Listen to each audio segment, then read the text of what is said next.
Alors, ici, un exercice basé sur les racines carrées. Nous devons écrire le nombre e, qui est égal à 5 racines de 3, moins racine de 75, plus 4 racines de 27, plus racine de 300, sous la forme d'une seule racine, a racine de b, avec a et b deux entiers, et éventuellement b le plus petit possible. D'accord? Donc là, on voit qu'il y a 4 racines carrées, et il faut qu'à la fin, tout ça, ça en donne qu'une seule. Alors, on y va? Comment on va faire?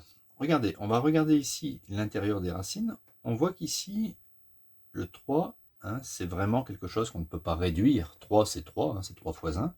Donc je vais m'en servir comme référence. D'accord? Fort à parier que le b fasse 3. Donc 5 racines de 3, je ne touche pas.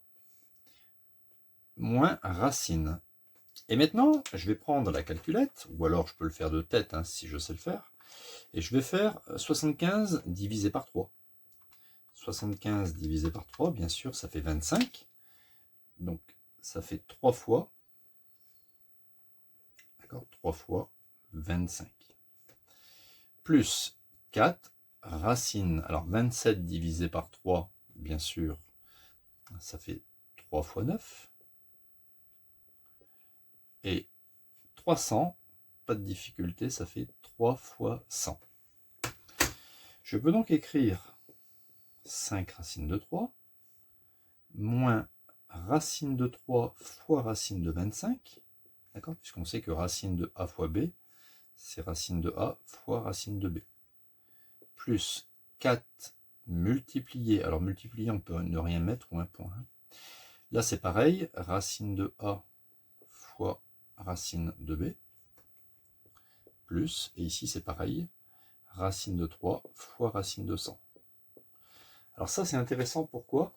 Parce que racine de 25, ça fait 5, racine de 9, ça fait 3, et racine de 100, ça fait précisément 10.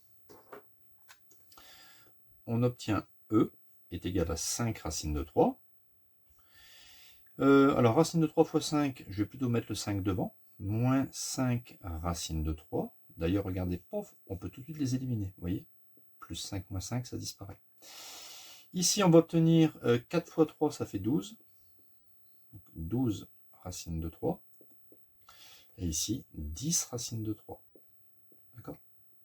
Écrivez plutôt 10 racine de 3 plutôt que racine de 3, 10. D'accord? Parce qu'il y en a qui peuvent confondre et mettre un grand trait comme ça.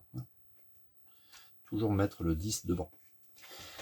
Ok, donc maintenant, je peux additionner 12 racine de 3 plus 10 racine de 3. On a la même chose ici, donc on peut additionner 12 plus 10.